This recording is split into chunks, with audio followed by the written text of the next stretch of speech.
Riverside.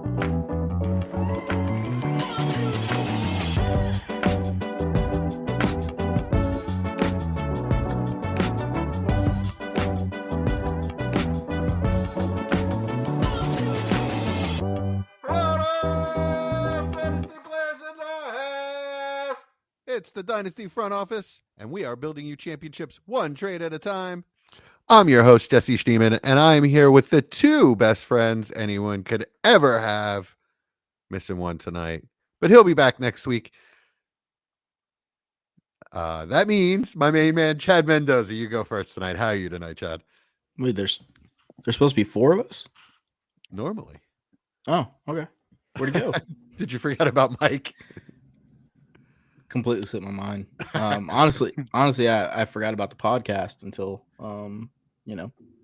30 minutes ago when you guys reminded me. So my fault for us being late. But we're here now. I'm excited. Let's talk about some Dynasty players. That's not true. But thank you for trying to cover for us. We are a little late tonight. Sorry, guys. Those joining us live. But we'll make up for it. The auspicious Austin Bell. How are you tonight? Oh, man, I'm good. I have got to remember again how awesome football is. So, it's just a week-to-week thing, and, like, this week, it's amazing. That was one hell of a week in the NFL, wasn't it? It was. Man. It was wild all the way around, and, I mean, the Panthers shut out a team. If that didn't tell you the NFL week was crazy, I don't know what does. Yeah. So many blocked field goals. Obviously, the Eagles were dominant in that area.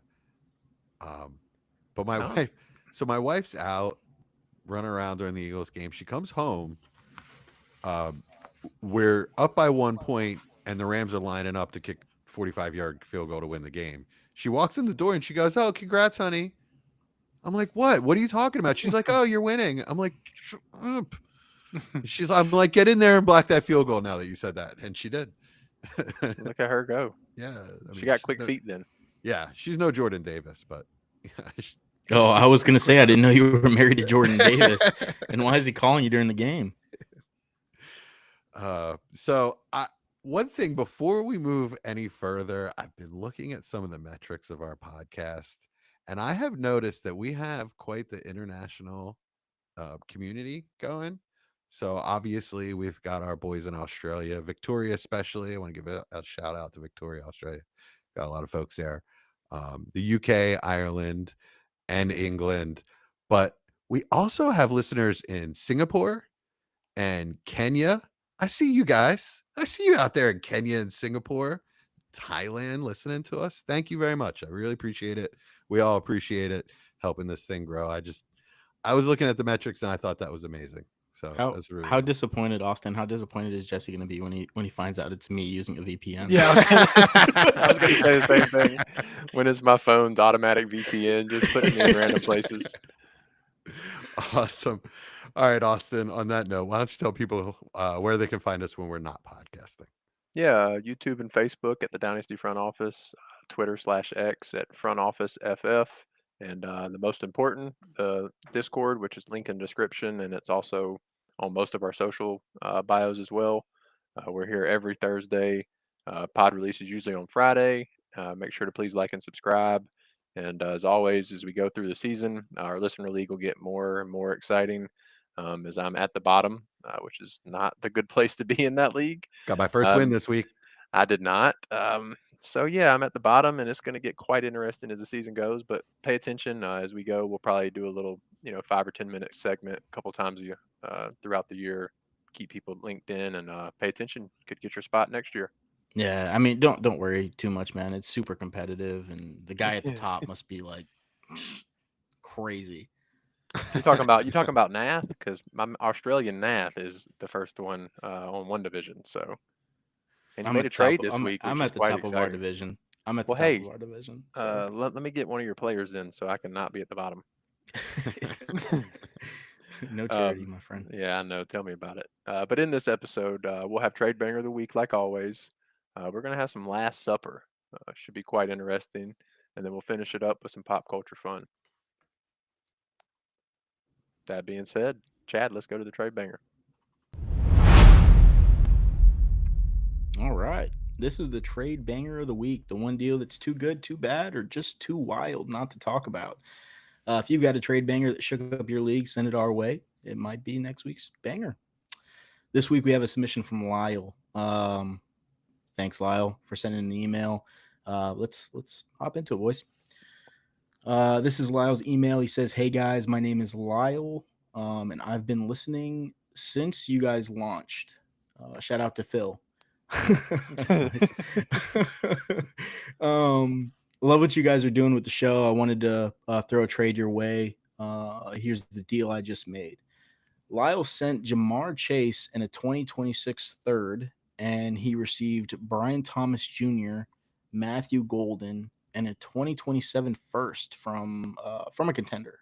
Is what he's saying here. Let's see. He says, he wrote a little bit more here. He said, now before you roast me for moving Chase, here's my thought process. I've been stuck in the middle of the pack for the past 2 years, and I don't want to stay there forever. I see this as a chance to buy low on Brian Thomas after a slow start, grab another young upside wide receiver in Golden, and secure a first-round pick that could end up being more valuable than it looks right now. Trading away Chase isn't easy. Trust me, I know what I'm giving up, but I feel like this could be the type of in-season move that helps me take the next step, even if I'm losing out on a superstar. Am I being a fool here, or am I actually making a sneaky, smart play? Thanks for breaking it down. All right.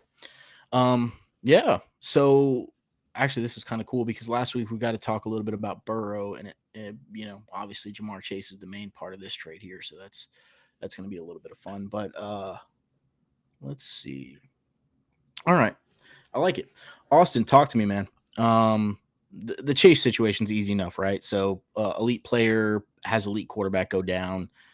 Someone in the league sees this as a chance to grab an untouchable, right? And he goes out there and grabs up Chase or attempts to. In this case, he did. So what I want to know, I don't care about that. I want to know is what's going on with Brian Thomas Jr. Is this a blip where, next offseason we're all laughing at the guys who let him go for, 3/4 or half his previous value that we saw during the previous offseason? Just talk to me a little bit about Brian Thomas. I want to say yes, because I myself have bought a couple shares this offseason. So, as a believer of a player that I thought going into year 2 would see continued targets, continued usage, and excel in the game that we saw his rookie season, even expand on it to become a better player. That being said, the first 3 weeks have been nicely put as brutal. So, we don't really know, to be honest. I mean, we know he has a wrist injury, but if it's bad enough, why aren't they sitting him? So, is it a concentration issue? Is it a confidence issue? Are him and T-Law not getting along? Does he not like Cohen? There's a lot of questions that right now we don't know. And realistically, it could be a 1-year wonder. We've seen it time and time again. Unfortunately, Chase Claypool's the first name that comes to my head. Had 1,000 yards, 10 touchdowns first season, and never saw him again. Now, I would say we're all more excited with Brian Thomas Jr., but we can't rule that out. There is a possibility that NFL defenses figured out a way to scheme for him, and what he was doing last year isn't possible this year. And, maybe he doesn't have, maybe he's more limited than what we hoped, and we're not going to see that ceiling come true. That being said, I do believe that by what is it, January, the people that were able to buy him cheaper are happy. I would say more times than not, if I'm using my crystal ball, at least I'm hopeful. I guess I don't really know what else you could hope for as a Brian Thomas manager. We've seen it, and now we're not seeing it. Yeah, it's a pretty good example to bring up with Claypool. Although I think splitting hairs here, situation's a little bit different because we did see some of the limitations with Claypool, whereas with Brian Thomas Jr. we saw him do a little bit of everything, and he seemed to excel in a lot of different areas, which was part of what was so exciting about him. Where it wasn't just the production, it was also kind of the eye test and kind of the feel of what he was giving off last season. But Yeah, I mean, Jesse, any thoughts on that? Oh yeah, of course. So, as you guys know, I was extremely high on Brian Thomas Jr. coming into the NFL. That being said, I really was not looking at him as a buy this offseason. He got to such a high point, like you said, after one season. It did make sense to me to buy him, but I did hold him. I didn't sell him anywhere. Yes, in the back of my mind, it's been creeping up all off season. It had been creeping up all off season. What if what if there is a sophomore slump?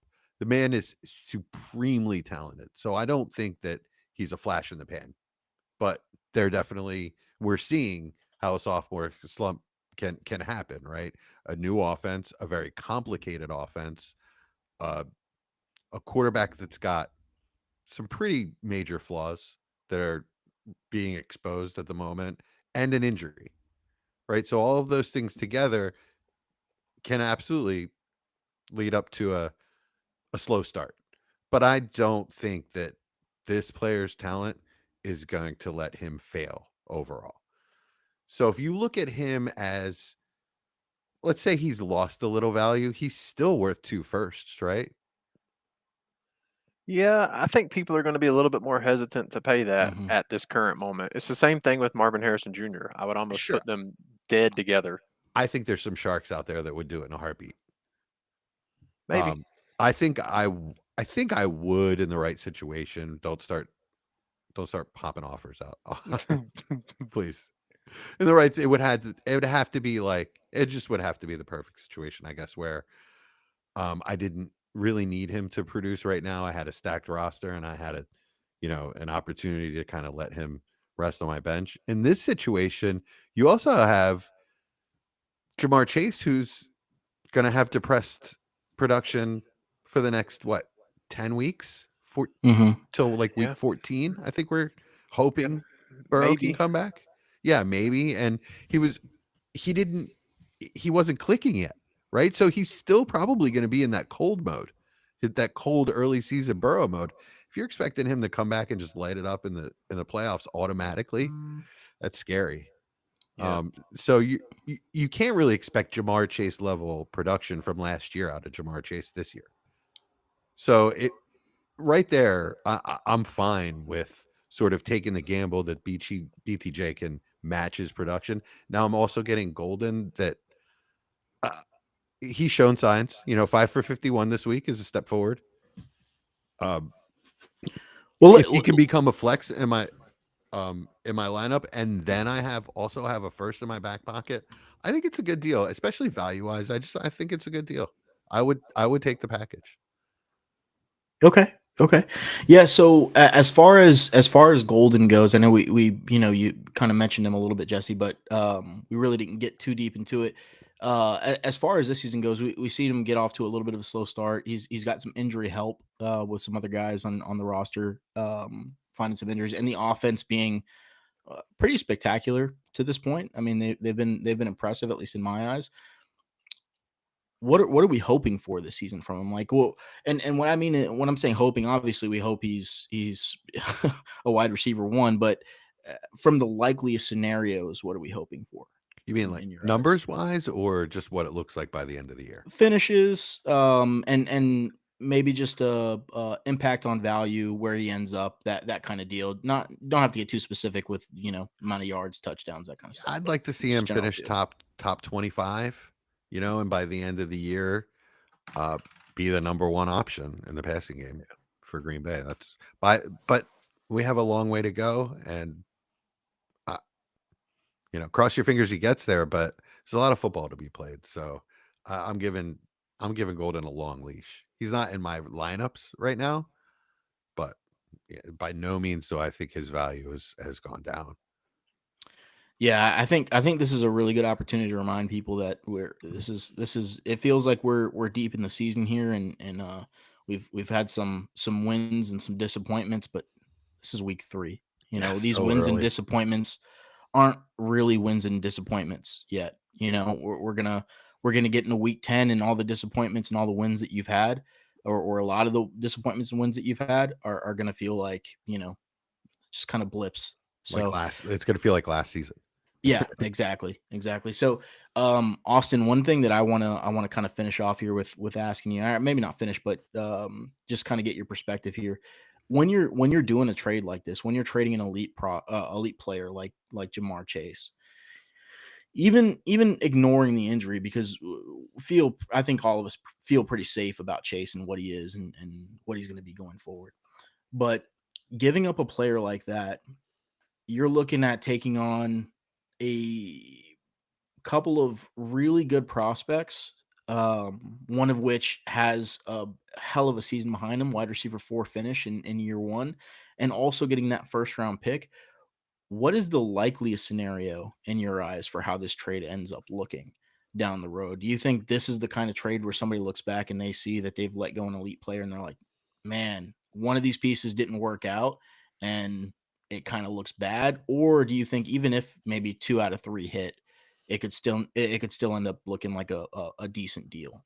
Yeah, I think both managers could be content with their decision in 12 months' time. I think we have a decent avenue where Brian Thomas, Matthew Golden, and a 27 first, even if late, we're happy with 2 of those 3. And as long as one of those is Brian Thomas, we're probably feeling good about it. Mm, Because then you're getting Brian Thomas and either Matthew Golden or a 27 first for Jamar Chase, which we all basically just agreed that at least this year we're going to see some kind of regression on value due to circumstances out of his own. Now, it's possible that he's hyper targeted and 15 targets from a bad QB. That's always possible, but more likely than not, his targets aren't going to be as successful for his production. So, there's a good chance we see a little dip in Chase, and all that means is, Brian Thomas and one of those other 2 have to hold me for home. So I think it's a one where both could be happy. A little risky if you're a contender buying Chase, to be honest. It scares me a little bit not having Burrow. You're giving all that up with Jake Browning. You I, know, Well, let me because he did add a little bit more context. I just thought it was too much to read. But he did say the person that he's trading with is not a contender. It's a contenders first from somebody okay, else. okay, Hmm. I think the risk overall, like a year from now, the risk side lies on the package. Chase is the stud elite commodity here. So the risk is really entirely on the other side. That being said, I think the value is enough, for me to yeah, overcome the risk. that's probably a good way to put that. Yeah. One thing that I like, or one way I like to think about trades like this too, is when you're trading away an elite player like this and you're taking on the riskier side of the trade. One way to mitigate risk is to get that first and then maybe Yes, do a smart play with the first instead of actually just sticking with it and drafting a player in 2020. This is a 2027 pick. So sticking with it and saying, hey, I like the draft class in 27. I'm just going to grab a guy. Maybe you're like, hey, you know what? The rest of this trade's already risky. Let me mitigate my risk. Go grab a guy who's pretty consistent, pretty reliable, and I know I'm going to get some production going forward from. 100% what I was thinking. You don't have to draft a player with that first. You can go use it on a proven veteran. There's so many guys you can get for a late first that can really help you win. that being said, I'm not a proponent for moving 27 first currently. Mm. Unless somebody is a future draft guru guy that views these first as some crazy value, then sure, move it. But in a vacuum, a future first is a future first. This draft class will gain steam, even more than what is in the deep dynasty community now. The average dynasty community by next April, or really by next May, especially, those first are going to be worth a lot. I Mm. know we all remember the 24 class. Those things were so expensive, even 2 years in advance. And y'all remember as we got closer and closer, they just became more and more expensive. So, I wouldn't love moving a 27 first, but I do love acquiring them right now. If you can Mhm. tear down 1 or 2 spots for a player you like and get that first with it, it feels really good. Yeah, that's a really good point to bring up because yeah, just in saying talk about moving the 27 first. It doesn't have to be now, right? Like you Yeah. can. It's all about the details. So like Austin's alluding to here, you know, look at the class, see if you think it's going to gain steam, gain traction in the community, which a lot of people do believe the 27 class is one of those.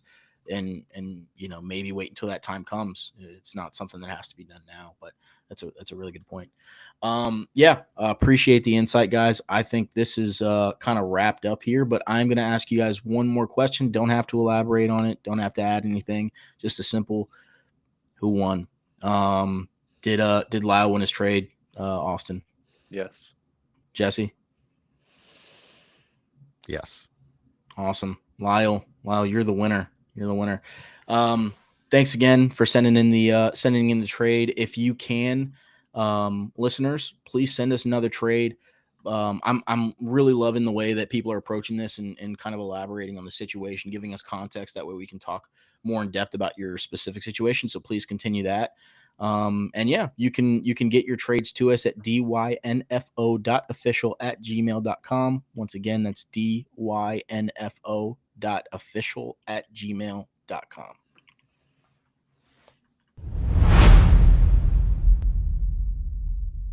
All right, gentlemen, are we ready to play a game?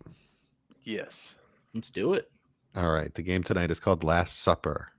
So this is your last dinner, guys. This is it. You're not going to be with us tomorrow. Oh, And so you get to invite 4 NFL players to have dinner with you, and you get to ask them questions. This is the last thing you get to do on earth, is you get to ask these guys questions about what the heck is going on with them this season. Maybe this says a little bit about me, but if I'm having my last supper and I know like I'm gone after this meal, I'm more worried about the food than I am the guest. Well, yeah. Well, we're not a food podcast, but yes, you do have to have one food per round as well. That has to be on the table for you. Okay.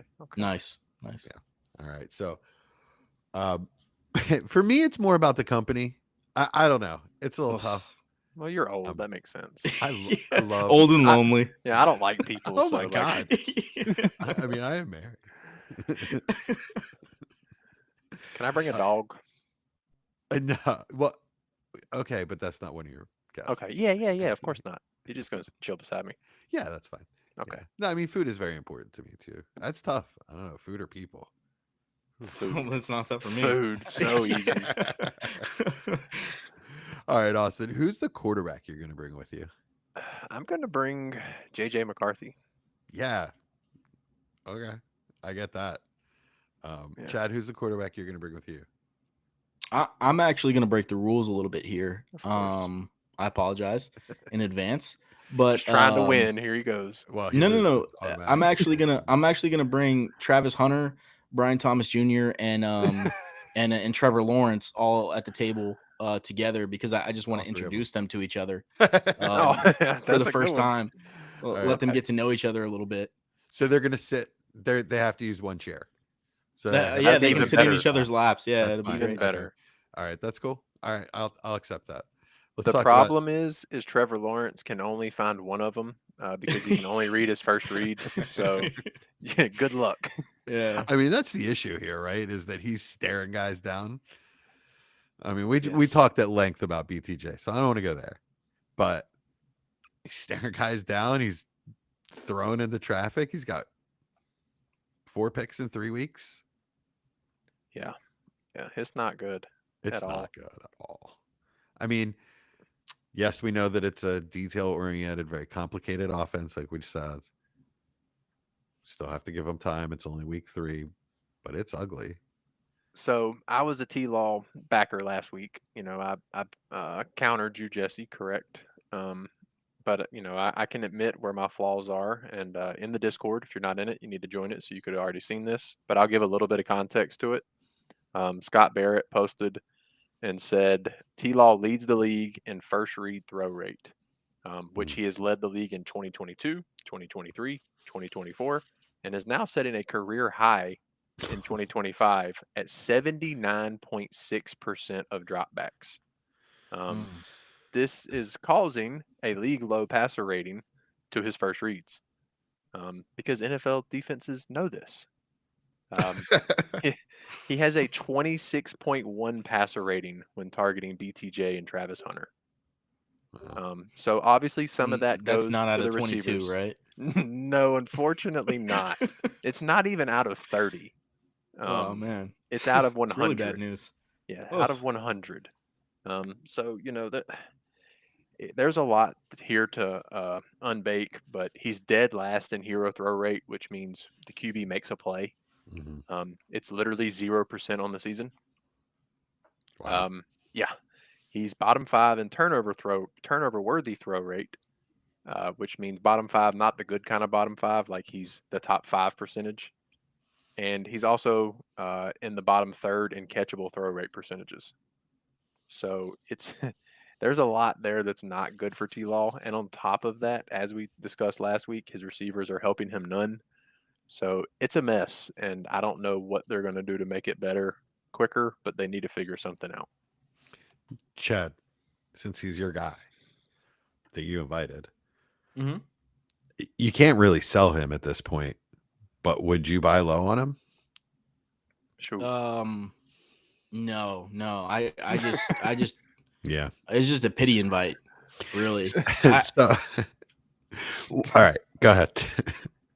Yeah, I just wanted to meet the guys he's playing with, so maybe they can build a little bit of chemistry. All right, let's talk about Hunter a little bit. Yeah. 45 snaps on defense. Yeah, not good. Not good. One And I think catch. Cohen said they don't plan on changing it much this week. They already said that. So it's going to be similar usage. He said they don't plan on changing it much this year. Yeah. But what he said was he's going to learn one position on offense and defense, and they'll add additional things in additional years. Correct. So he's going to learn a slot, and he's going to learn corner all year this year. So if you're expecting any kind of like Emeka Egbuka, JSN, where they're a slot guy in college and come out in the NFL and show they can do more, no, that's not Travis Hunter. Yeah, it's not good because he's not the wide receiver 2 on 2 receiver sets. Parker Washington is now in that role with De'Ami Brown hurt. He's playing outside, Parker Washington, correct. which is crazy. Yeah, it's not good, to be honest. It's not good for Travis Hunter. It's not good for Trevor Lawrence, if we're going to be honest. It's really only good for Penn State fans that love Parker Washington. That's a good point. And his family. Well, yeah, right, yeah. So I don't know what you do with Travis Hunter. You have to hold him. I Yeah. mean, what you paid in the first for him, you've got to hold him. Just hide him on your taxi and cry. Yeah. If you can still move on to taxi this time of year, that's a great thing. So you don't see him as much. Like when you go to click your flex plays, you don't see him there. That'll make you feel better at least. Yeah, that's my life mantra. Just hide your mistakes and forget about them. Okay, it works most of the time. Lucky for us, he's an absolute disaster, not just like a minor disaster like Travion. See, because Travion, you're tempted to put in your lineup because he's getting you 7 or 8, but then he's getting you pulling 7 you or 8. down. You getting 7 or 8, pulling you down. Travis Hunter, there's no chance that guy's touching your lineup. No, it's not. Well, Chad, I got a question. You brought these great people to your last supper. What food are you bringing for them? That's a good question. It better be something that involves sharing. So Yeah. that way Trevor Lawrence can learn how. You know the the scene in Lady and the Tramp with spaghetti? So you're gonna give him we're gonna have spaghetti with no spaghetti. utensils. Yeah. Okay. Figure it out, boys. And then that only works for 2 people, so the other one's just standing there with holding meatballs. Trevor would be good at that. Yeah. Well, Brian Thomas Jr. dropped the plate 3 times, so he's sitting in the corner by himself at this point. Travis of the Hunter dinner. was defending him. Yeah. All right, so I guess let's move to JJ. I mean, what questions do you have for him, Austin? is he an NFL starter? Is my very first question. Because apparently Carson Wentz is better. I'm gonna be honest, that was not on my bingo card for 2025 NFL. Is am I gonna play Carson Wentz in my Superflex this year? It was on mine, actually. You're I smarter saw than me. Why him. didn't you tell me? Well, because I saw him looming as a backup, but I didn't really go out and acquire him because the Vikings did everything they could to tell us that they were not comfortable with him as a backup. They were talking about signing Aaron Rodgers. They were talking about signing a lot of guys, and they actually should have told us what they thought about JJ as well if they were scared of him. Well, no, what should have told us about JJ was when they didn't re-sign Sam Darnold. That's what should have. That's what a good Yeah. organization does is they don't let a guy who won 14 games leave the building if they Well, didn't worse than believe in the that, they other let guy. Daniel Jones walk. Apparently, that's true too. Yeah, that's What do a you good mean? point. Because he was the backup last year. He was Was he? Darnold's backup. Yeah, Yeah, he was the backup on the Vikings last year. Oh my yeah. goodness, I didn't That even was realize the that. big thing is he was either going to stay with Kevin O'Connell there, and he left to go with the Colts. Yeah. Wow. So, yeah, okay, that's crazy, but it ended so ugly and bad for Darnold. It did. It exactly what we were afraid of with Darnold happened. So that's why we all in the dynasty community expected. Well, I don't blame him. I'd try the rookie I believe in too. That being said, though it's been 8 quarters and 7.5 of them were some of the worst football I've ever watched, it's only 7.5 quarters in the kid's NFL Yeah. career. Yeah. Mhm. So, with the weapons he has, Jordan Addison back this week, at least we saw TJ Hawkinson is still on the NFL field. So that's also good. So we know that he's there as well. And they got the best receiver in the league too. So if they can figure it out, a reset's not bad. Heck, I'm a Panthers fan.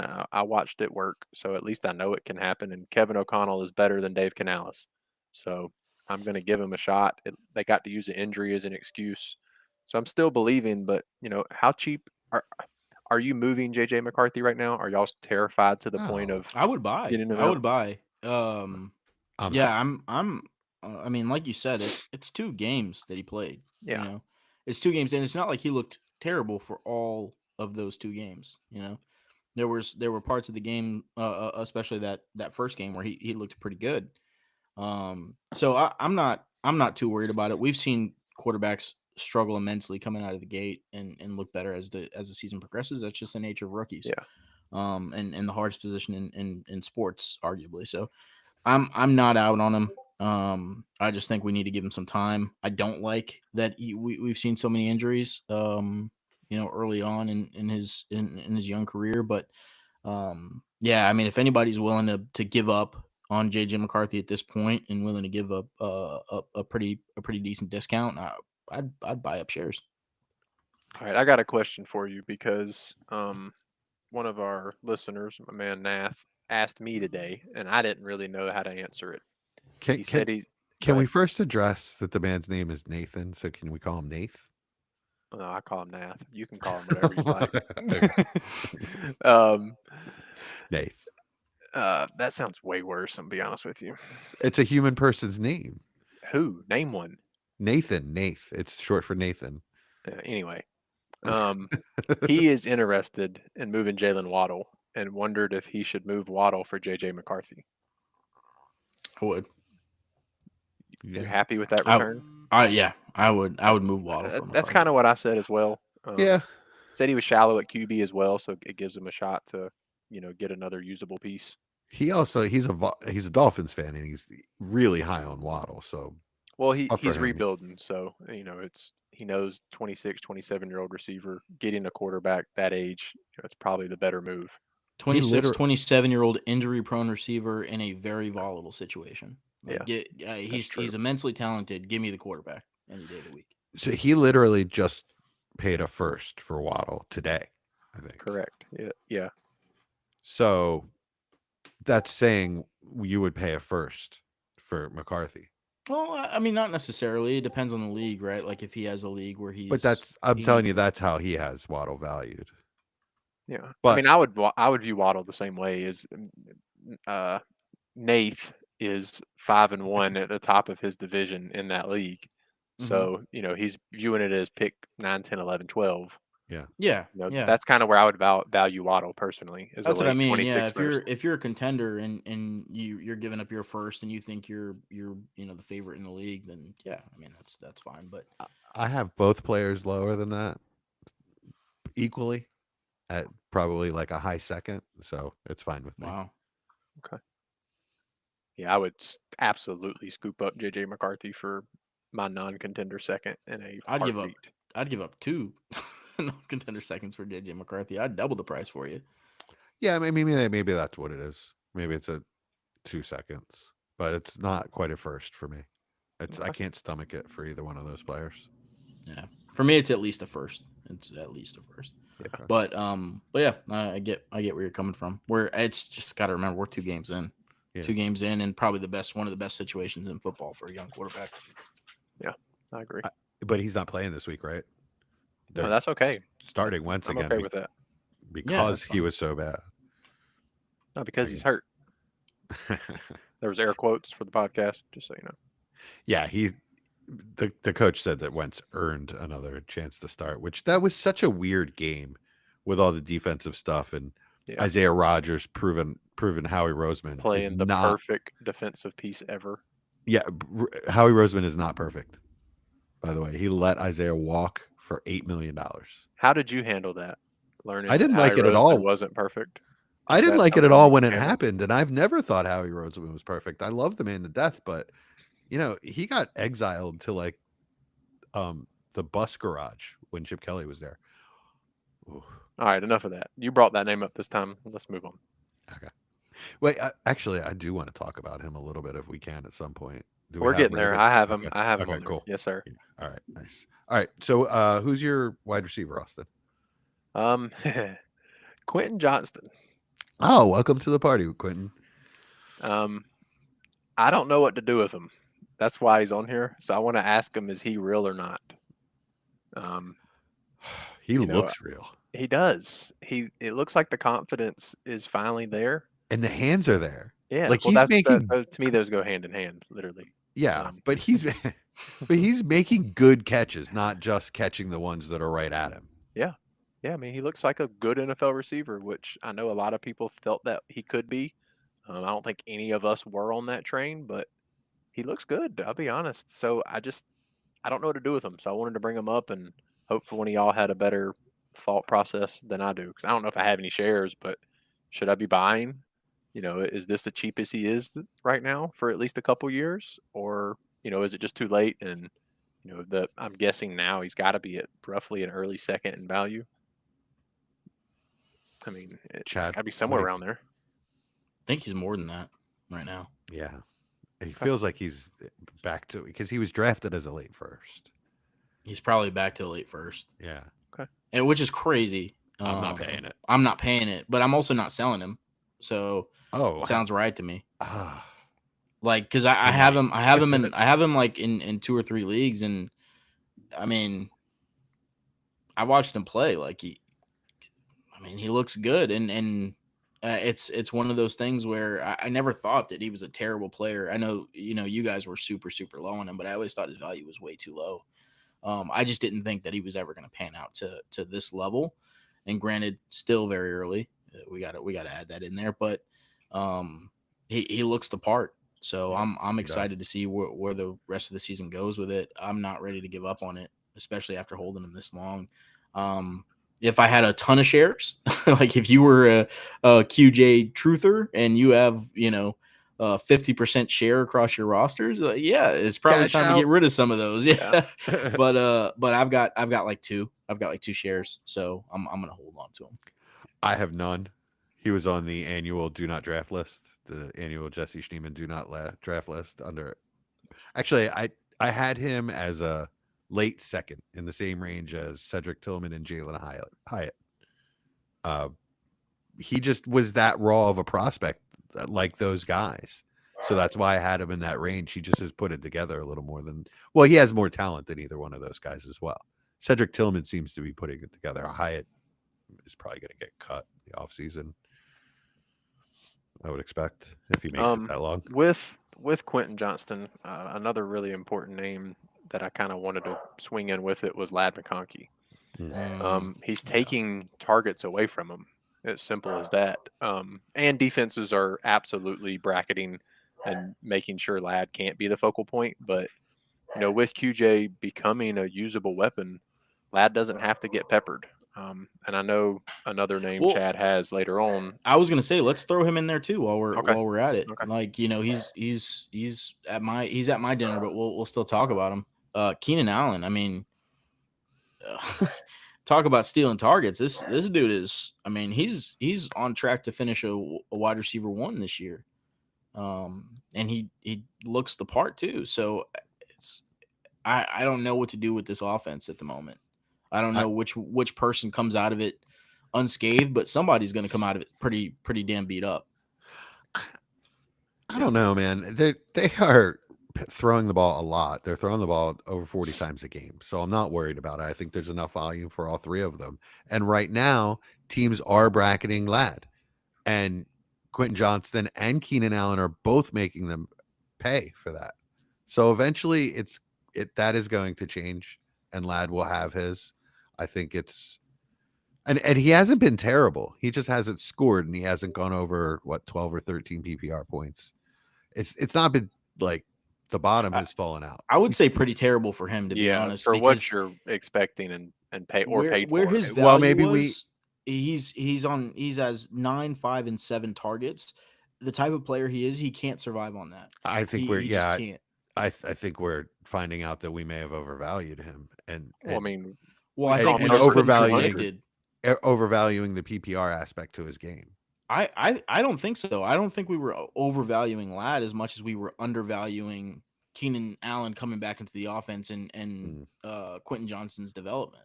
Yeah. I think that's the kicker because Lad is still an extraordinarily talented player, But and does what he does really, really well. I think we just couldn't have predicted that these two players would come and hit it off the way they have. That's the factor in here that I think has been missing. But if a large part of that valuation is there's nobody else, then it's probably flawed. We were probably flawed in thinking that.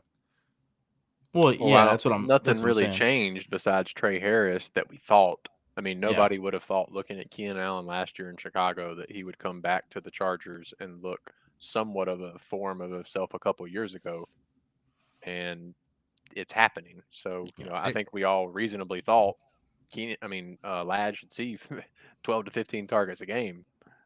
There's no reason not to because Trey Harris isn't going to take but 2 to 5 a game, and QJ's QJ, but now QJ is who some people thought he could be, and it's making a mess for the guy we thought would be the alpha. Yeah, it comes back to I tell you guys this all the time. We're terrible as a community, as a race of human beings. We're terrible at predicting situations for NFL offenses. Yeah, you could have just situations would have been accurate for the human being part, but yeah. I'm just saying, not just us on this podcast. Everyone is terrible at that. It's just not easy to do. We don't know what they're going to do. If we could get access to their rooms, we got access to Joe Shane a couple years ago, that would be beautiful. Well, the scariest part of this Chargers offense is not just that Keenan Allen is being so productive in it; it's that he's being so productive with such a low snap percentage. So if that ends up shifting a little bit, if they say, hey, you know what, Keenan Allen's been a wonderful safety blanket for this offense, we need to have him in here a little bit more, this could get worse. I don't see that. I just think that's right now. Defenses are keying on Lad. That'll change. The other two will make them pay enough, and that'll change. I think from week to week, there's enough volume for all three of them. All it takes is one high target, 100-yard with a touchdown game from Lad, and he's back. Maybe. Wishful thinking on that one for me. I think it's there's just so many variables right now where it's incredibly difficult to predict what the outcome's going to be here. I'm not comfortable buying any of these guys at the moment until I see how it shakes out, especially Lad at his value, even with it being deflated a little bit. Oh, I'm not advocating that. I just don't want you to freak out if you already have him. I think that's just such a good offense. This is going to prove to be a top 5 to 7 offense this year.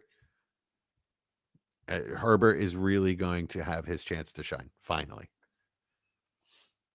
I hope so. Yeah, I mean, there is a chance that they go into some kind of weird shell and just run the ball too much, but so far they have not shown that. It's crazy just how good Keenan Allen has looked. He's looked like one of the best wide receivers in the league. It's crazy how good Justin Herbert has looked. I mean, he's Justin Herbert. It shouldn't be surprising. But that touchdown, did you see the touchdown to Keenan Allen this last week? Yeah. It was. There are not a lot of quarterbacks in the NFL that can make that play. All aspects. I mean, I've always felt he's top 5 talented. Yeah, It's I just think the rest of it around him has been a mess.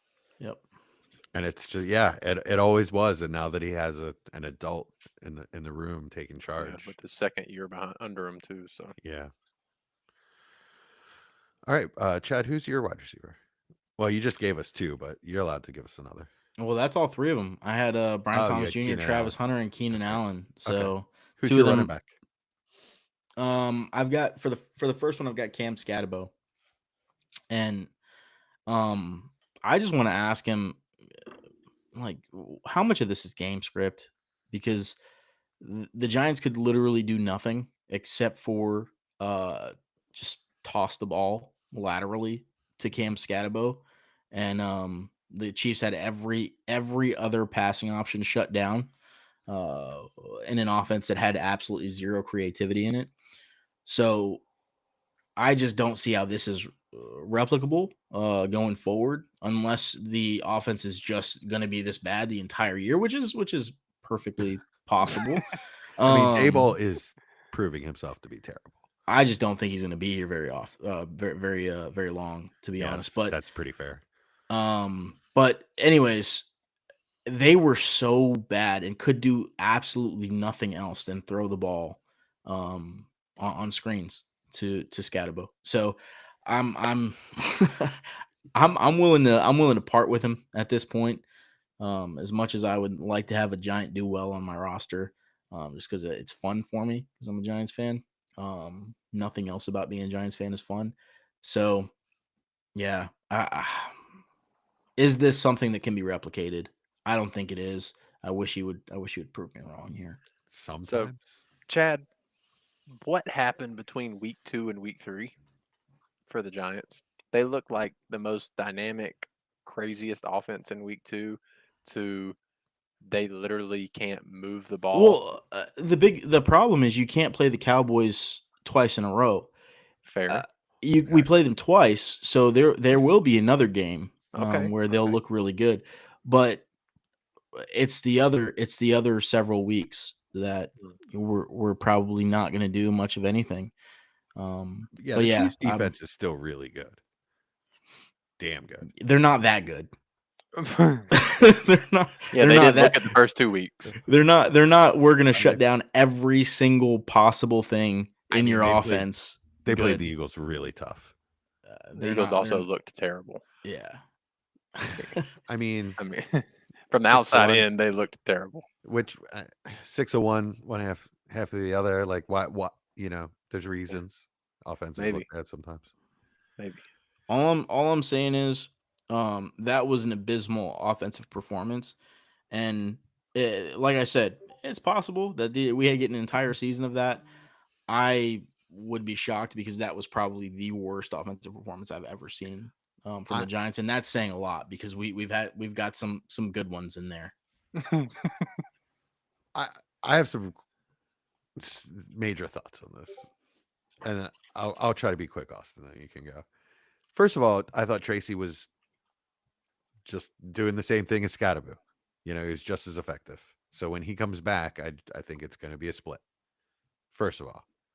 Secondly, I think the offense, I've been telling you guys for years that Russ is cooked. And the reason I'm telling you that is not that I think that he's lost his arm strength. I think that for whatever reason, he literally only wants to throw the ball downfield on the outside of the numbers. Literally, it's all he wants to do. So I think Daboll just accepted That's all they that. had designed for him. Literally, think- they had one slant. They had one slant. I think that Daboll went to just Darius accepted Slayton. that and said, Darius "Okay, this Slayton is." got a slant in, and then after they caught that slant, the one good thing they did all quarter, they didn't do it again for the entire game. So what happened last year was the Steelers would call those plays, but then Russ would call slants or whatever. Russ would not throw it, run around, and launch it deep outside the numbers. So Daboll, seeing that, says, "All right, well, he's going to do it anyway, so I'm just going to call it. So that's the read, and maybe we'll have a chance on it." It's No. just terrible. I completely disagree. What do I you think mean? there was absolutely no creativity in the Yes, offensive design. he's at just all. calling goes. No. If you're telling me that if an offensive coordinator and head coach thought that the only thing a player was willing to do is throw the ball deep or throw a screen pass, so we're Mhm. going to design our offense to throw deep or throw a screen pass every single play, that's not real life. That's just not what happens. Okay, but it's if you watch it, that's literally what they did. So if that wasn't his plan, then it's even worse, and the man needs to be fired. It is even worse. Yeah, he does need to be fired. Yeah, but I mean, anyways, I'm trying to give him some credit of like he's actually trying to do. I'm not letting something. you because there's absolutely no credit should be given anywhere to that. I mean, offense, but I mean, we're Um, we're literally arguing about like I Agreeing. think he's terrible, and Chad thinks he's worse than terrible. yeah, no, that's accurate. Yeah. He's All worse than right, terrible. Austin, talk to me about Scam.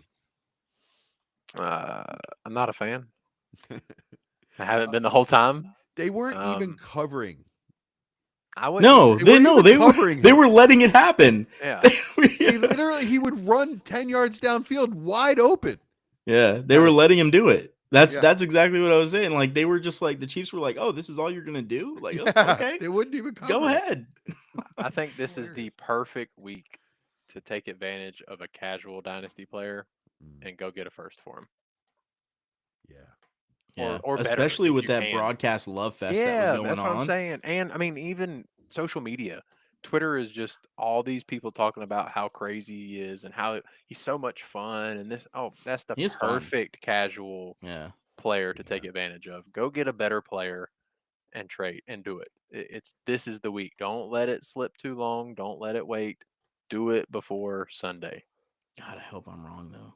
I hope he is good. I don't think he is. though. For I your think sake, he's- I hope you're right. I think mean, he's- wrong.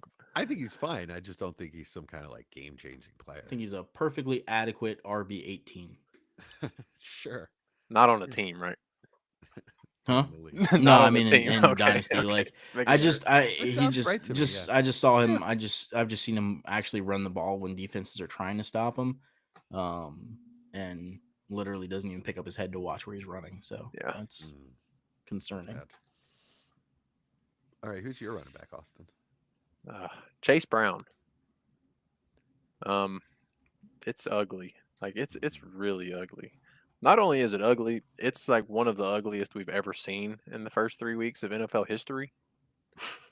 Um, so he has an average of 0.18 yards before contact on his rushes, which he has almost 50 of them, and he doesn't have 100 yards rushing. In case you were wondering. Total? Yeah, total. Hmm. Yeah. And he has played 3 games, just so you know. So over the last 10 years, it has never happened where a team has been below 0.6 yards before contact for a season in NFL history. So I guess my question to him is he going to be in NFL history books, or is it going to get back to average and we see similar production to we did last year? Because a lot of his other metrics are really similar to his 2024 season, which goes to show that he's really just a guy. Same thing I've tried to say all offseason. But just a guy in an average successful rushing offense works. So I guess I'm asking him, is that O-line the worst we've ever seen? And he's never going to get any yardage before contact? Or is it going to go back to what we saw last year and him be at least a viable fantasy option. Y'all's faces say it all. It's tough because with Burrow out, that offense looks. I'm speechless. Yeah. What are they gonna do? I mean, it's such a big problem going forward as far as just the entire offense goes. It's hard to predict even just the running game because, I mean, if they can't throw the ball, then I don't think it's gonna get much better for them, to be honest. Yeah, Okay. I can tell you what dynasty players think of Chase Brown because I've had contenders sending me like offers like crazy. People are trying to sell him like in every league I'm in. I get Chase Brown. I mean, they want way too much for him, and even if they didn't, I'm not paying for him. I wasn't buying him in the offseason, just because Austin's hates him so much. You know, it kind of made it hard for me to get on him. It was a weird offseason. You couldn't really buy. You're not going out and buying running backs this offseason because there's so many rookies available, right? Yeah. But now it's like, what do you even do? I'm never the guy that panics and sells low on a guy. I just will eat him and put him on my bench and wait for his value to rebound and then sell him immediately. And if it never rebounds, oh well. I lost out on the scraps I could have gotten for him. I'm just not doing it.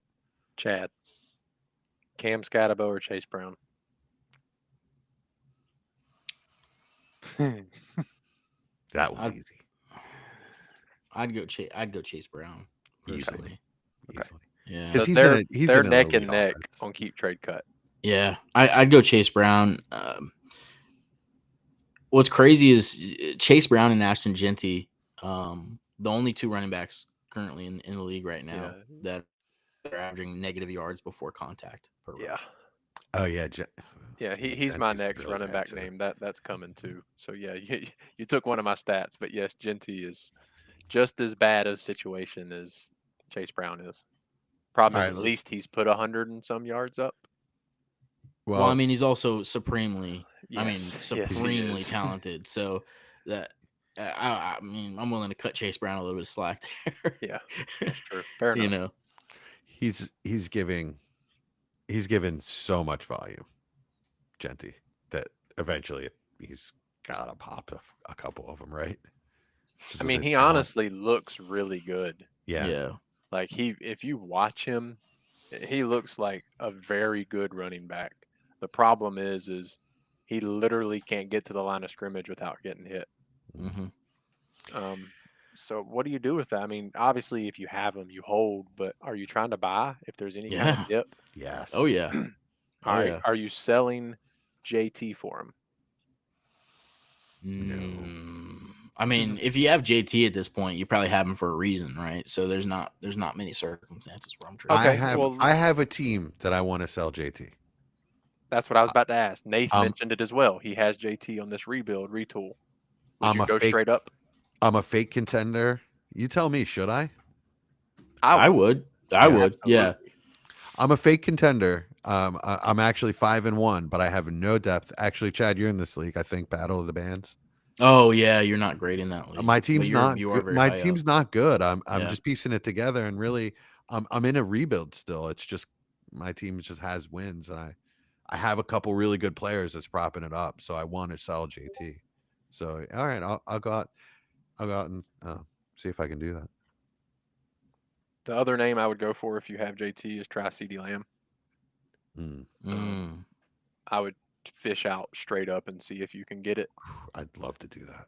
Yeah. I mean, winners, people that want to win and think they can this year, they may be scared of not having CD for a month, and being able to put the RB1 in could be quite enticing. You know who I might consider as well, just because I think you can get him plus a significant plus, is Judkins.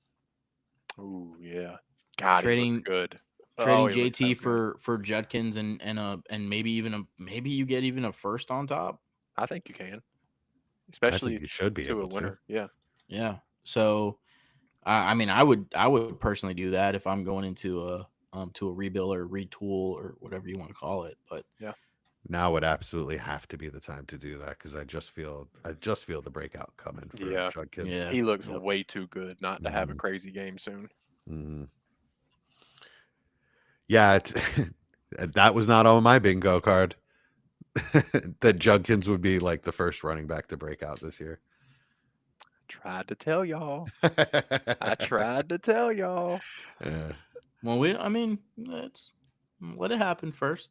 I mean, on the tape, it's already happened. He just hasn't had the fantasy production yet. Yeah. But It's true. But that's the important part. that is Kenneth absolutely Walker. what we play for. That Ask is what Kenneth we play Walker. for. So- That is so true.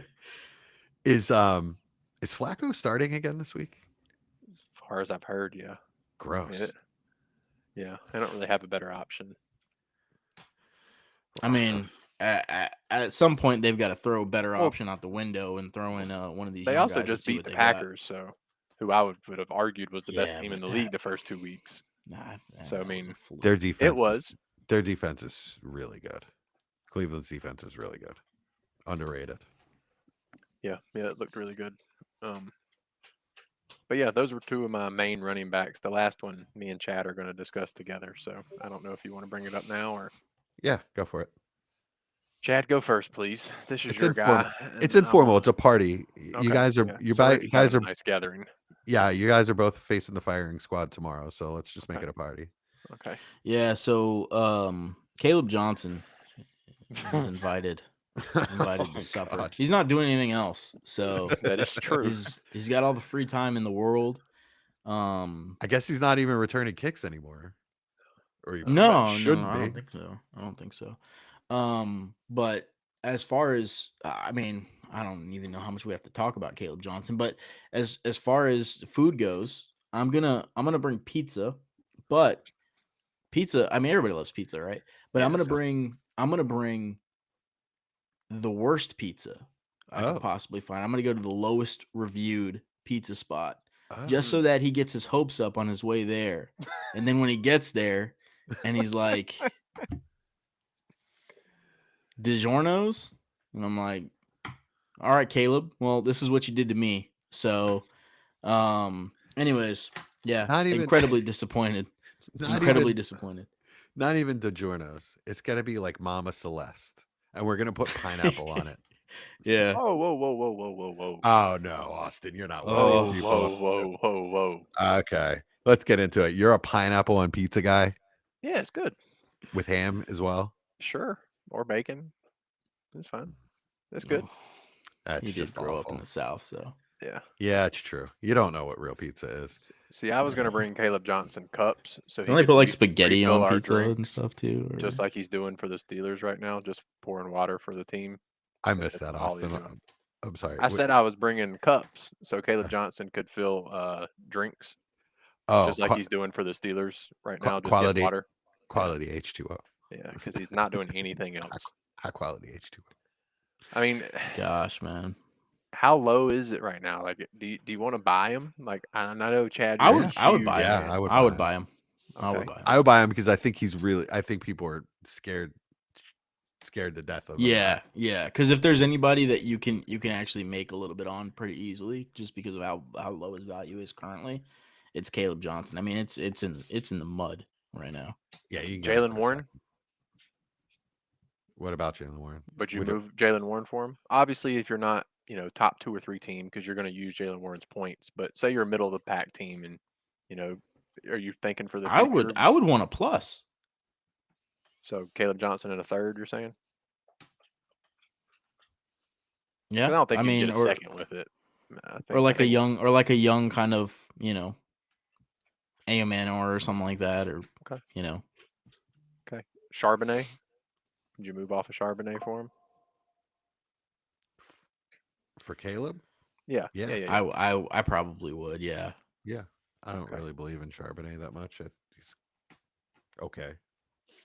One more interesting one. I don't know if any of Until Ken Walker leaves in the offseason. Yeah. This is right on cue then. Bashal Tootin. Which other rookie would you rather have? With the Caleb. possibility ETN could leave. Tootin has looked good when he gets his touches. He's the only Yeah, running he back has in the looked really league good. that has not lost a yard on a carry, Yeah. which is pretty impressive. Like, Yeah, he's He getting he say looks. it for I what mean, you will. he's looked good consistently, yeah, and he's getting that's goal through the line work. preseason into the season. Yeah, He's looked good. yeah, I thought so.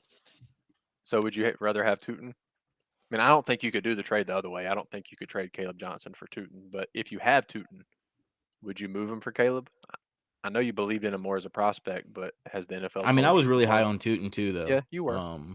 So I'd probably stick with the guy I've got at that point. Okay.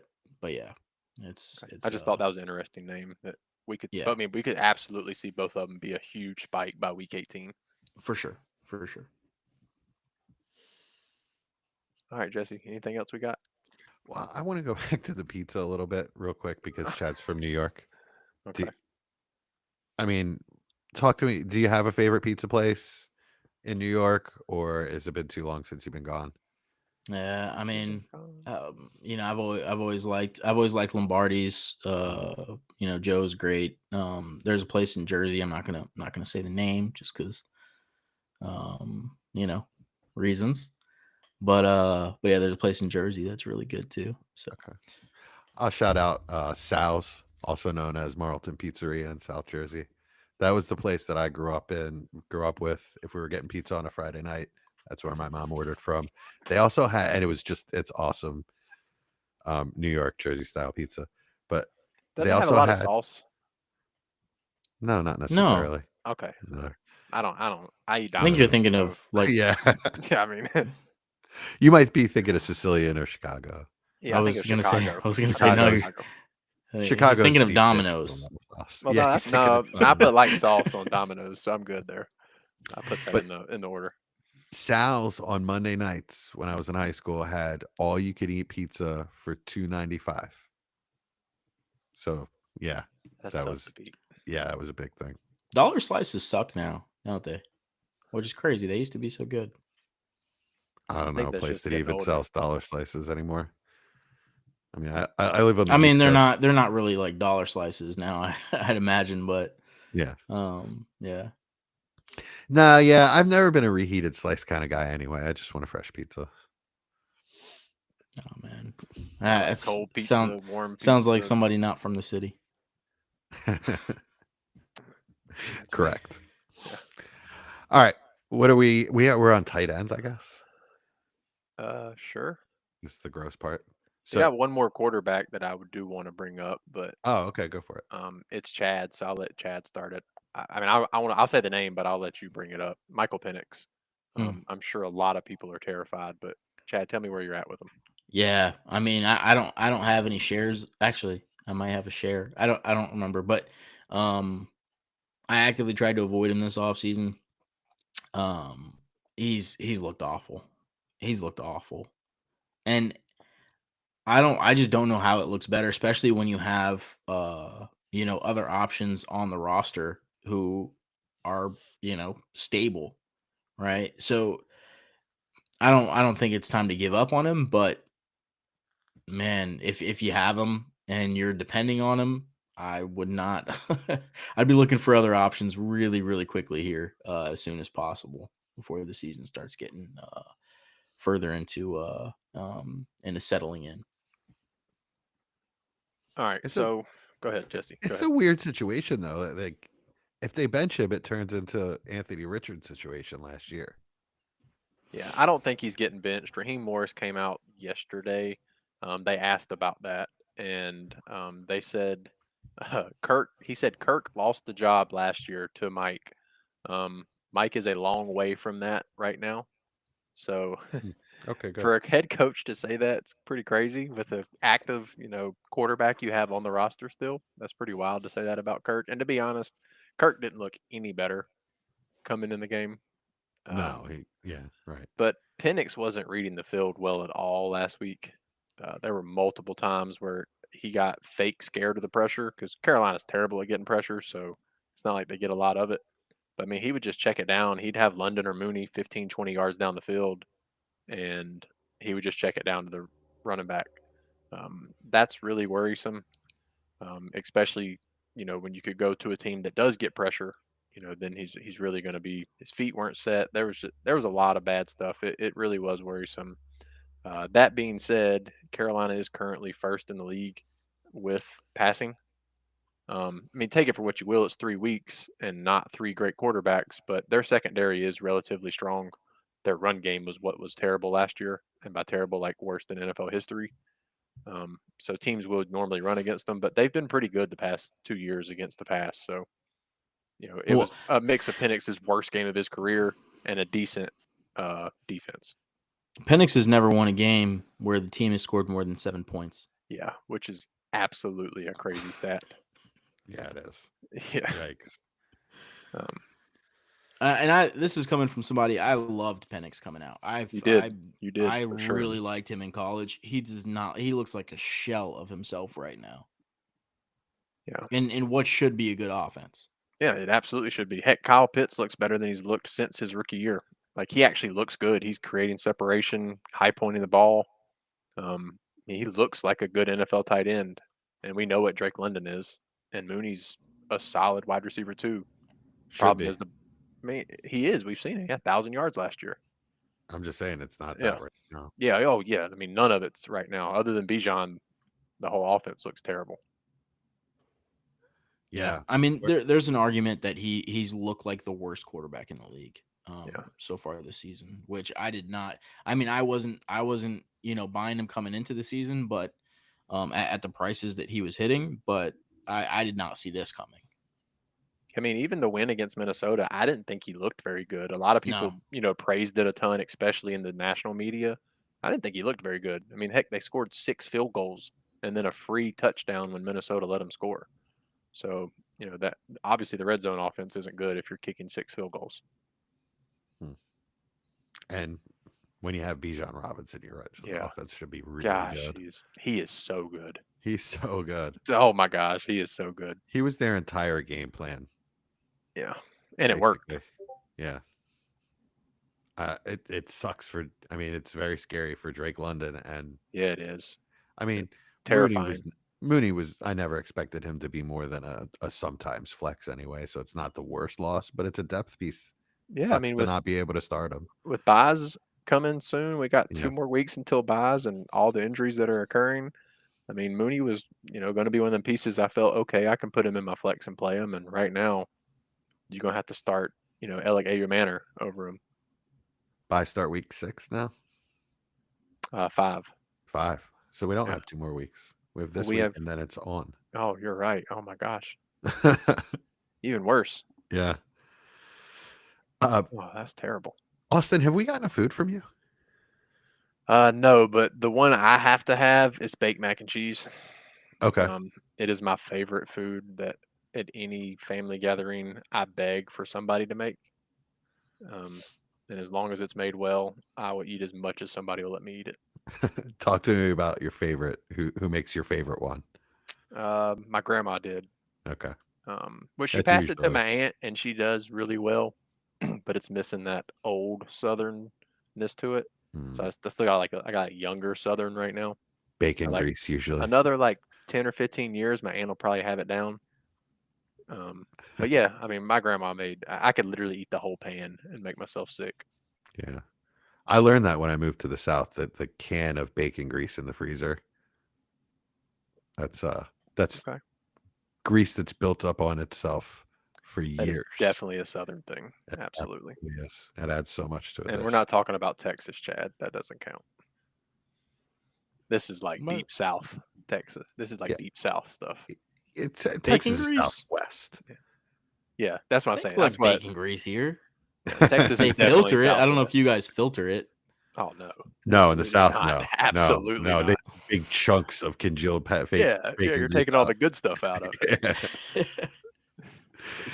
So nasty. You just have little 30-year-old bacon pieces in your food. Yeah, and it'll be so good. Yeah, right. It's almost oil. I mean, it's almost like usable oil for your motor vehicle at that point. I'm ready for the apocalypse. Yeah. Got my can of bacon grease, and I know where the dispensary is. That's right. So the one I make is called is actually Patty LaBelle's recipe. It's called Over the Rainbow Mac and Cheese. It's got like 6 different cheeses, including like little pockets of Velveeta. It's really nice. Really, really good. I'm I haven't all made that. for good baked mac and cheese. I haven't made that in a while. I'm gonna have to do that soon now. But if it runs when I cut it, I don't want it. I Okay. need that stuff to be. I need it to be firm. Extra egg. Yes, We'll get that done. That's how a good baked mac and cheese should be. that's firm. right. Yeah. If I cut it and it starts running off, I'm not happy. I still eat it because mac and cheese is so good, but It needs to have goo though. You know, it needs to. I'm good with that. As long as It it's needs cheesy to- goo, Yeah, exactly. like a hot pizza. I don't like goo on mine. I like it to Oh, be no. like, I like to have, structure to it. I'm good with that too, to be honest with you. Yeah. Pizza and mac I and mean, cheese are actually 2 of the foods that I will eat any form of. Yeah, that's Yeah. true. Those are good Yeah. foods. God, they're Yeah, good. I will eat the worst actually, pizza. I lie. There, I am very picky about pizza, but I was gonna say when I brought up Domino's last time, you talked a lot of junk. I'll still eat it though. If it's in front of me and I'm hungry, I'll still eat it and I'll enjoy it. See, I'll eat Domino's, Papa I'll eat John's, and stuff I'll like eat- that, but just not. It's not gonna be something that I go out of my way to get. Right. I'll eat box mac and cheese actually. Oh yeah, absolutely. I just put Yeah. a little salsa in it. Delicious. That's my hack. Salsa. Yeah, put a little salsa in the mac and cheese when you're done making it. I'm telling you, it's delicious. Just have tacos, man. What? Well, if you don't have tacos, a lot of stuff, you know. I'm so confused, but you actually cook a lot more than me, so I'm gonna trust you one time and try it. I'm telling you, it'll change your life. I was thinking breadcrumbs, like that's kind of what I was thinking about. But I can. No. I mean, I could. I would agree with hot sauce, but Yeah, I'm fine Hot with sauce that is too. good with too. Yeah, salsa. I'll do. That's how it started for me, hot sauce. And then one day I was like, you I didn't could, have any hot sauce, so he was like, "Let me." yeah, and I want some peppers and onions in there anyway. So let's do it. It was good. Ugh, you It's said really two good. terrible things: peppers and onions. What? Yeah. Yeah. Ugh. You're one of those guys. Do you like tomatoes, No. beans? Yes. Oh, Anything that's green? interesting. Yeah, I love green beans. Are my favorite. One of my favorite things in the world. Okay. Southern cooked. I don't I've love met any of so that many Southern hard people that stuff. just don't eat anything green. I love collard. What? Collard greens? Collards. No, the like, South. but Dilly collards, I'm but talking they're about like, brown. yeah, like by I the know, time I they come understand, out. like I understand like soul food, like Okay. Southern cooking, greens, Which you is know. really not good for you at that point. No, not at all. Let's- But like you meet so many people in the South that just don't like vegetables. Oh no, I love broccoli and celery and No, peas, limas. I'm all You for love greens. celery? No, but I'll celery is eat it. good. It's hydrating too. It's just Yeah. water. Yeah. Really Yeah, nice. you actually you burn more calories chewing celery than you take in. That's how I exercise. Yeah. I tried to pull that with my wife. She laughed at me. Yeah. I'm exercising. You're just sitting in front of the TV eating celery. Oh my god, we Perfect. are so off the rails. I love it. Well, at least this is our off the clock segment. It is. Yeah, I think we're done. The Last Supper. Chad, you win Oh, Because- thanks. I because you appreciate it. prepared so hard for this. That's fair. That's fair. Actually, it's because I intentionally robbed you last week. I kind of have to. Yeah. I have You to did. give you a BS win. Thank you. I appreciate it. Fair. All At right, least we means I'm are off winning the next clock. week then. Mike will be back next week, so we don't So know. he missed this also- week. That's his Forget fault. about host points. I almost took the win myself this week. I Like believe that. preordained, just deciding winners before the game. Well, of course he does that. Yeah. Yeah. You think this was absolutely. unbiased? We're dealing with Well, an Eagles fan. There's nothing unbiased involved. I win a lot of the time, so I just assume that I had everything to do with it. No, it's because he likes you the most. Yeah, I know. That's not true. Oh, that's All right, Austin, you watch anything good? yeah, the Panthers win a game for the first time since January. Okay. We're off the clock though. That's the only thing I've watched that was good. Oh, okay. Really? You watch Yeah. anything bad? Nope, Okay. just nothing else good. I've Okay. watched some stuff that was fine. Okay. Oh, I lied. Sorry. Chad, I watched that Beauty and the Bester documentary. Oh yeah, was it They, good? they brought, yeah, that was crazy. Right? Absolutely crazy.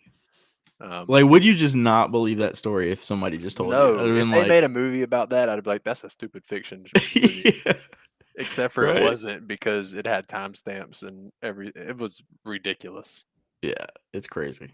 It's definitely worth a watch. Like, if you like any kind of honestly, if you like anything, it's just it's wild. Yeah. There's no like this is for this specific person. It's just No. anybody. If you're a human being that likes to be entertained, watch this Yeah. documentary. Beauty and the Bester on Netflix, right? Netflix, I Yeah, think it was. Netflix. Yeah. Yep. How about you, Chad?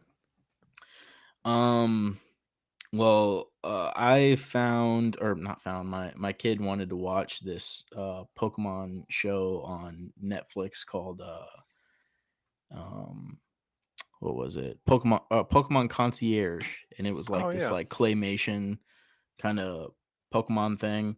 Really cute, really cute show. It was really awesome. Actually, a lot of fun. I enjoyed it, so we watched that together. That's probably the best thing I watched. Nice. Cool. Wholesome. I watched the opposite of wholesome. Black Rabbit, I guess, is the hottest thing on Netflix right now. Yeah. Have you What's guys? that? It's I saw the Jason. trailer. That's it. Okay, Jason Bateman, Jude Law. It's one of those shows where things just keep getting worse and worse as it goes along, and you keep thinking, all right, they're going to solve this issue and everything's going to be fine. It just keeps getting worse, like Breaking Bad, but not nearly as good.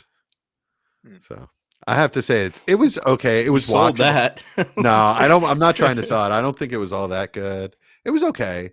Okay. The reason I had to stop watching those kind of shows because they just I get this like irritated feeling, like this tense feeling, like nothing is ever going to get any better for these people. It's just going to keep getting worse. I can't do it, and I'm out usually by like third or fourth episode. This one kept me in because I just don't care about the characters because they're just jerks, and I kind of wanted them to die anyway. So I'm not going to tell you what happens in the end. Jude Law is ridiculous. That just use a British accent if you can't do an American accent. It drives me nuts. Well, I like Jude Law. Yeah, me too. He's actually the acting was good. He's a good actor, but trying to do a New York accent was just, oh god, it was tragic, that part of it. But Jason Bateman was very good. Have you guys noticed, like, when you're a kid and you watch like movies or like shows where it's just incredibly depressing and just the whole plot of it is anxiety inducing, and you're super young and you're watching this and you're like, you know what, the world's great, the world is my oyster, none of this can affect me. And then as you get older and you start realizing things about life, and you watch the same kind of things and you're like, I can't watch this. This is anxiety inducing and Exactly. the worst. But I'm getting to that stage now. I'm like, man, I just can't watch this stuff anymore. I've got to watch something happy. Yes. I came to the conclusion a long time ago that this is entertainment. If it is making me tense or feel anxious in any way, I have to turn it off. I want to laugh. In my free time, like my philosophy anyway is anytime I'm not at work, I'm on vacation. Right? So I want to laugh. I want to have a good time when I'm on vacation. Yeah, I agree with that. Yeah, it's sometimes I'm listening to a podcast or watching something, and about like somebody who went to jail for their entire life and did nothing wrong, and they got released when they were like 75 years old. And I'm like, no, this could happen. This is something that worries me now. So yeah. I had when I was early in my hotel career, I was a housekeeping manager for a while, and it's a tough job, man. You run a lot. It's physically demanding because you're running around the hotel a lot, lugging dirty towels and sheets and stuff. And I would come home for an entire summer. I did this. I would come home and be so exhausted that all I could really do is sit and watch a kids movie. So, like as a 30-year-old adult, Like watching Cars. Nothing But it wrong was with that. good. There were a lot Yeah. of actually, there were a lot of really good kids movies that came out at that time, and I didn't have a kid, and I wasn't a kid, so I didn't really have an excuse. But Hold on. we're in How a old did you say you were when you watched Cars? I don't know. I was in my I'm 30s. just kidding. Uh, but yeah, Cars and Shark Tale and Yeah, that's a good one. yeah. Finding Nemo. Finding Nemo. I think we're yeah. actually in the golden age for children movies, like right I now. haven't watched one in Or a like while. children like programs, basically like shows and stuff Yeah, I like haven't that. watched like any of those. I know I've got a 5-year-old, so Yeah. I watch a lot of them. But some of them are so good, and I think it's now because they stopped gearing it only to children, but they know parents are watching it too, so they like gear it to like parents too, which is pretty interesting. Like SpongeBob. Yeah. That's a good example of one. My wife will sit around and watch SpongeBob all day. Oh, it's a fantastic show. It's a fantastic show. I have to admit, it's pretty funny. I only discovered recently. Oh, really? Yeah, well, I was an adult when it came out, so didn't have kids. Oh man, it didn't stop me. Actually, I was a kid when it came out. So I was about to say, that's- hold on now. I was definitely a child. All right, well, that's all I got. Anything else from you, gentlemen? I think so. All right. It's been Run Off. Powered by Riverside.